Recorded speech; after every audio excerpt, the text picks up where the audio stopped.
Let's start the deduction of Kepler's third law, which is also called as harmonic law. So in this lecture we will prove Kepler's third law, that is harmonic law. So let's see what is statement of Kepler's third law.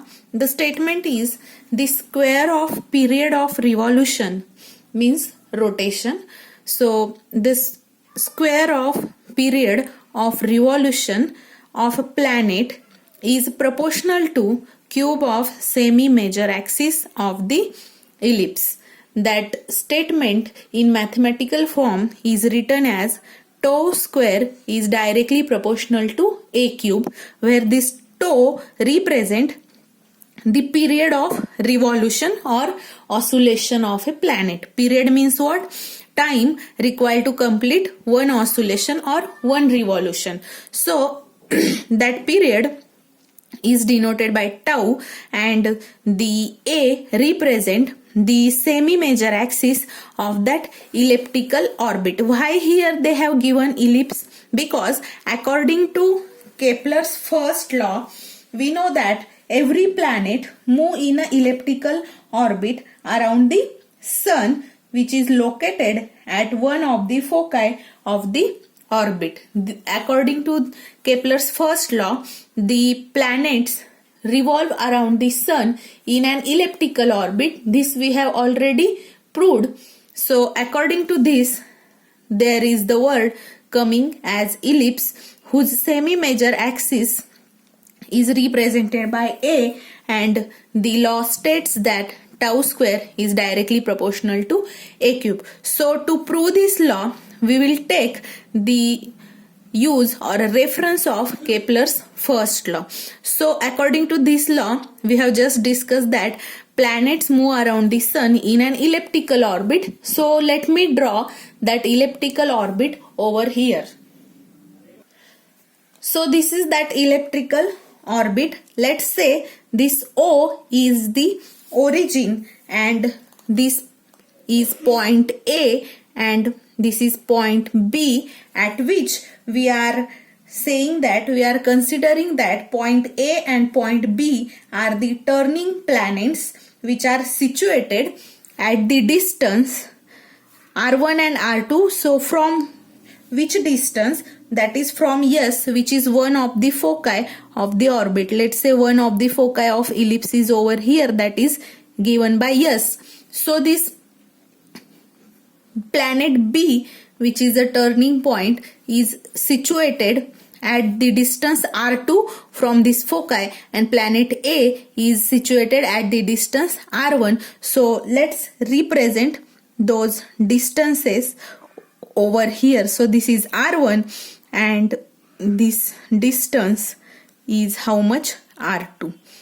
And these two lengths, that is this length is what? Length of semi-major axis. This is also another semi-major axis. So this is A, this much length is A, and from here to here this distance is also A.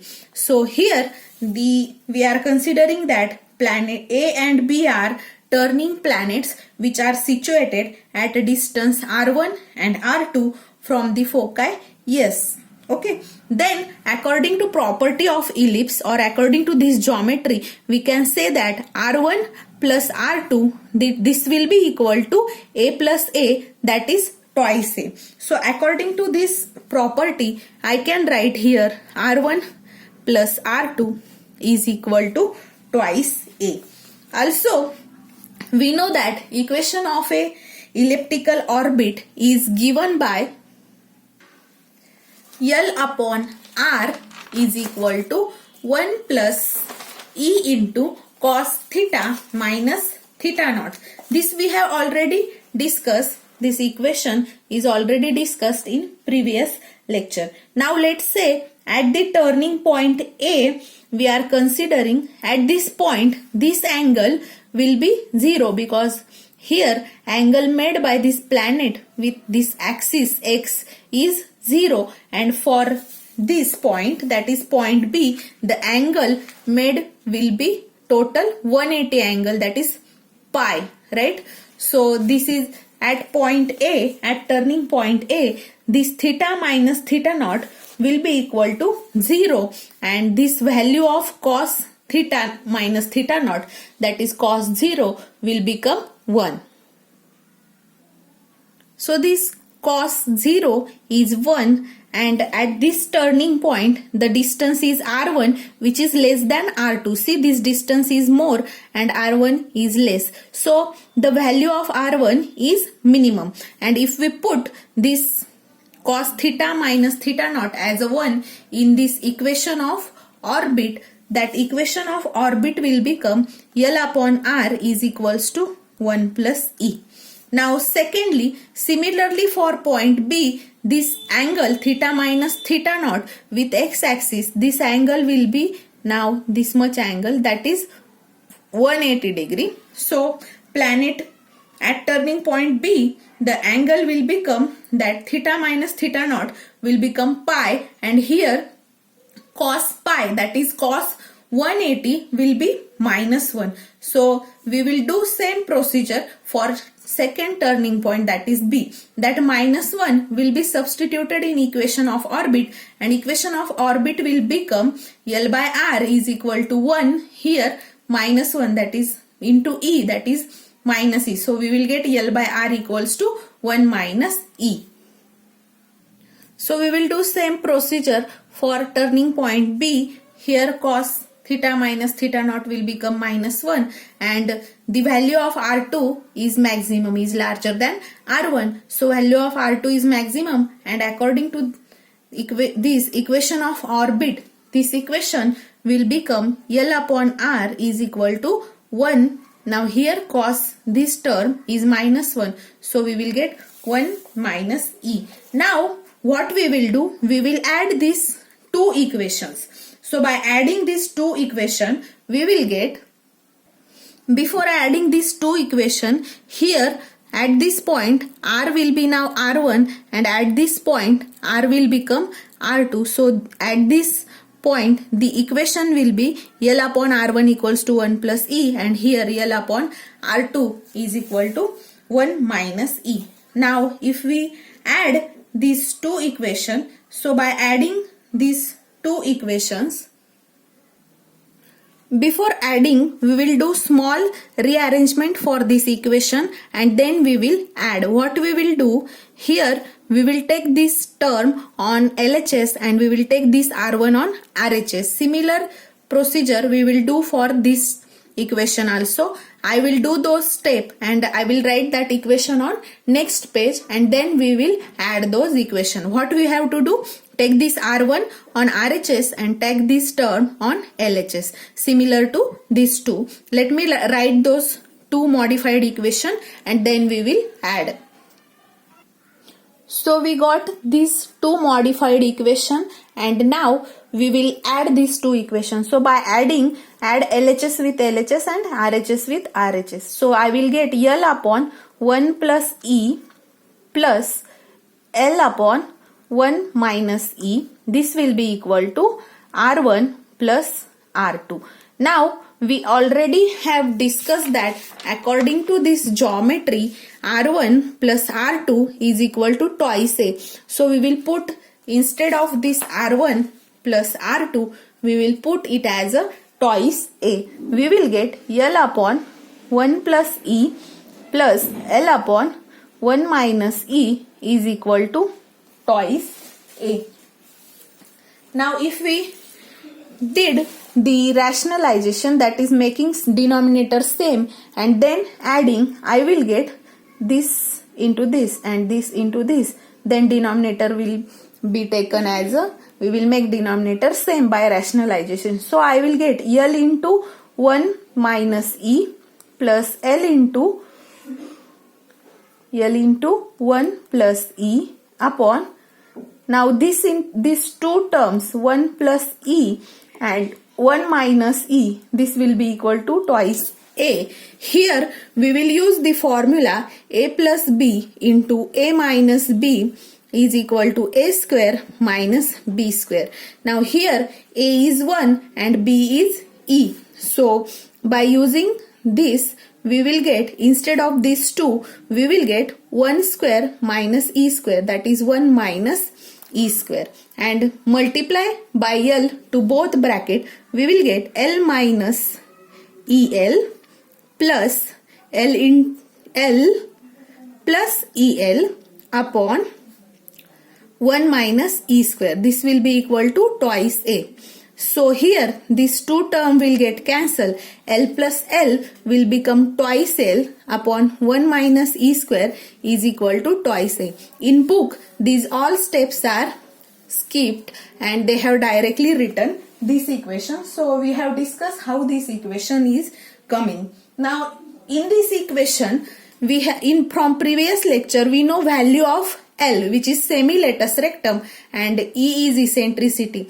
So according to that, L is semi-latus rectum, which was L square upon mk, and E, or I will directly write E square because I have to put it square. So E square was 1 plus twice E L square upon m into k square. So this was 2 values.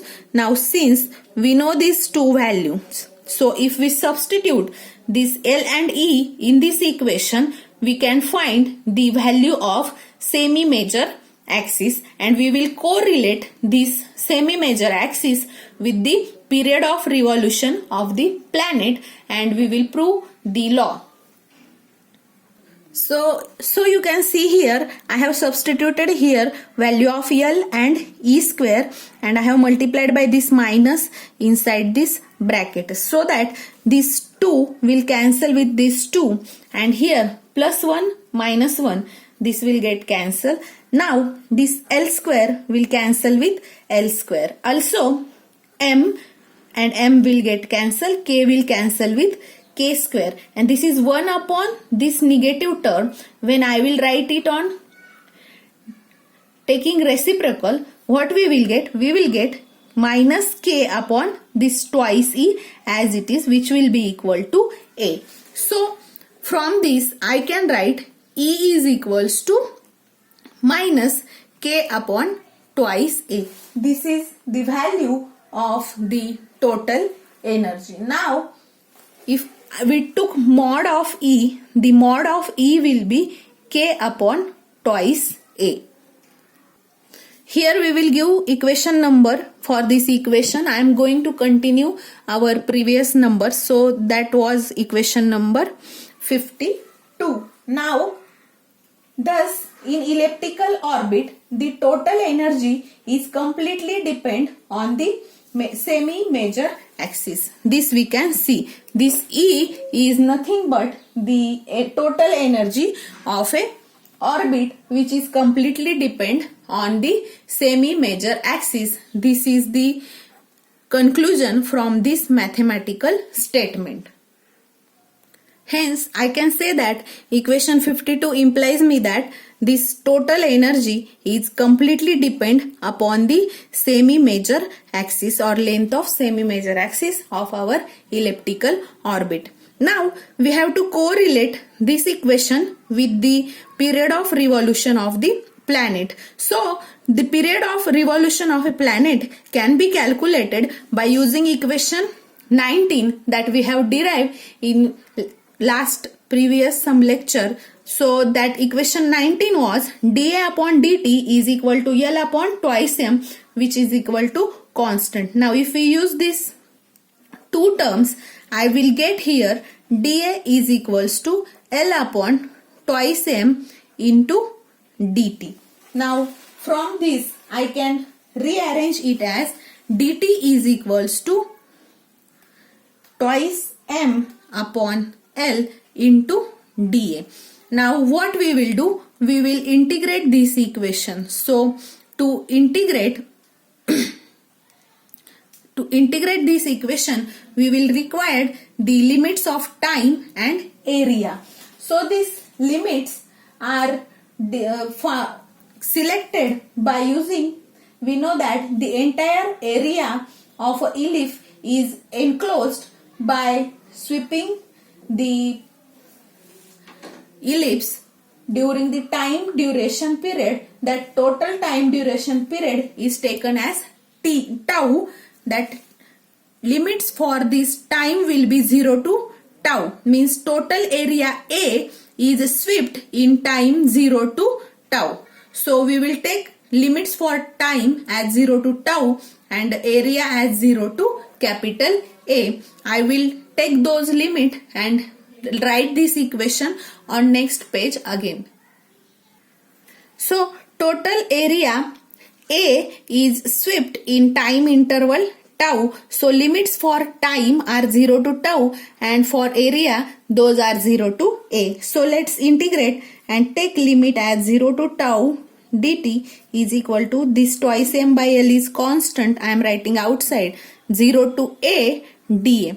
Now integration dt is t and integration dA is A.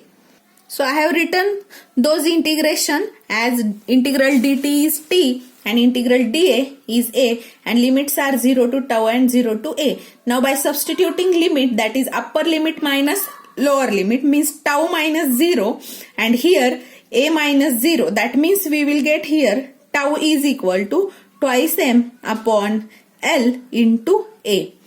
So this is the value of integration that we have already calculated. Now we know according to property of ellipse, area of ellipse is calculated by using formula A is equals to pi A B, where A is semi-major axis and B is semi-minor axis. This we already know. So what is this? A is the area of ellipse.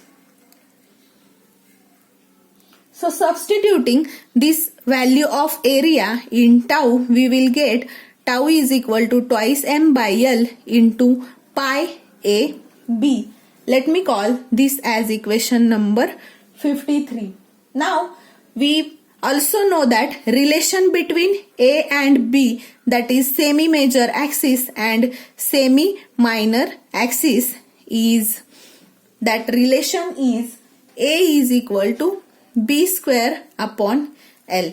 So this is relation between semi-major axis and semi-minor axis. So this will implies me that I will find B from this. So B square is equals to A into L and B will be root A L.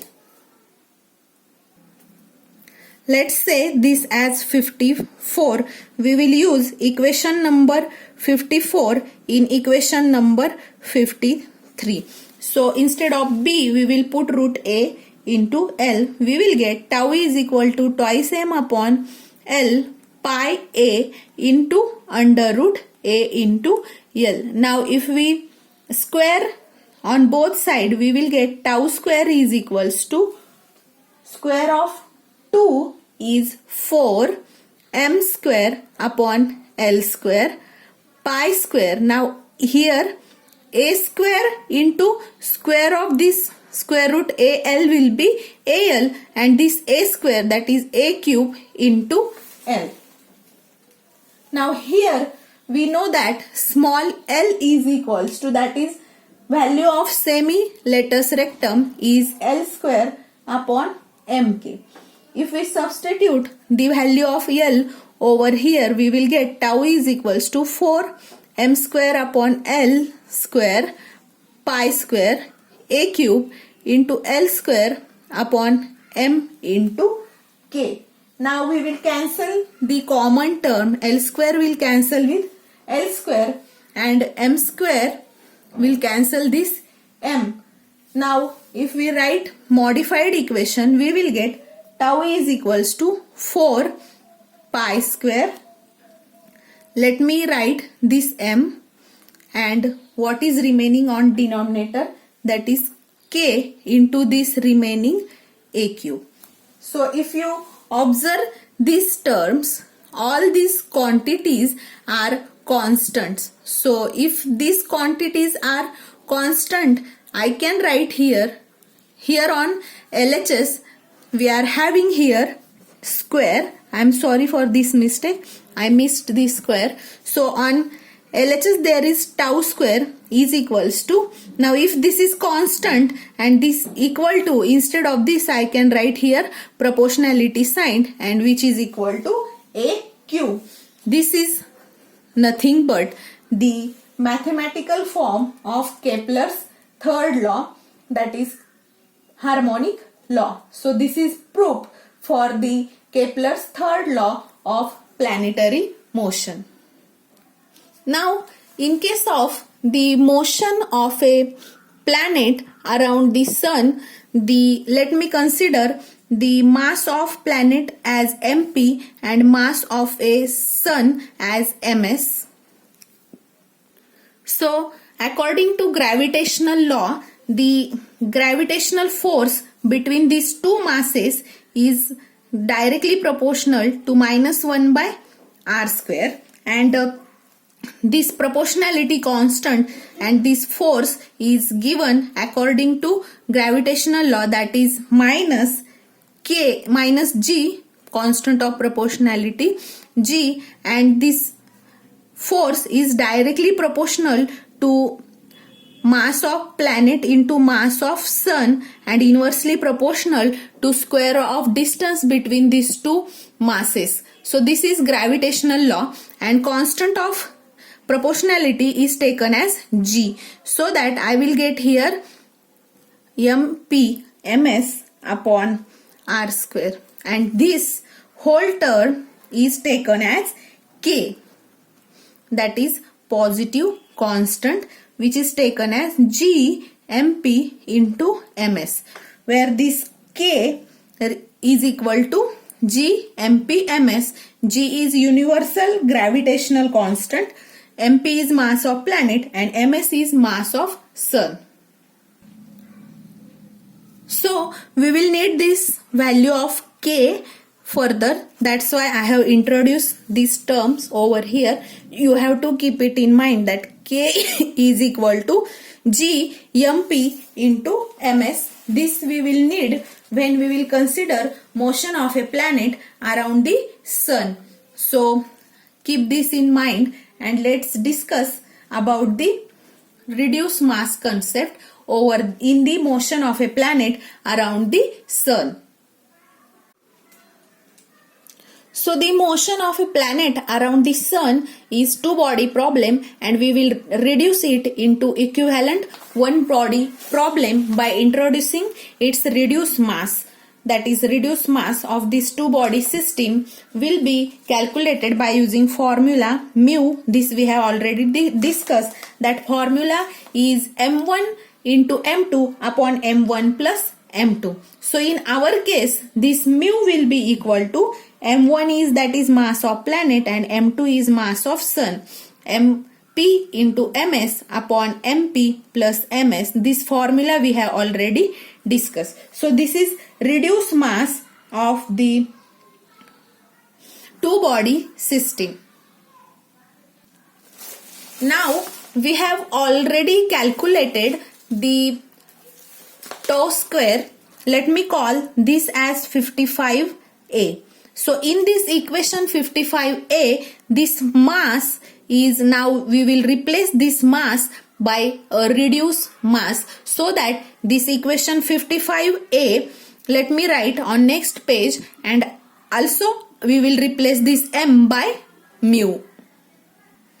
Now in this equation 55a, this m is replaced by mu, and also we will put value of k as gmp into ms. This we have already discussed. So I am going to do two modification in tau square. Replace m by mu and put k as a gmp into ms, so that we will get 4 pi square upon this k as a gmp into ms.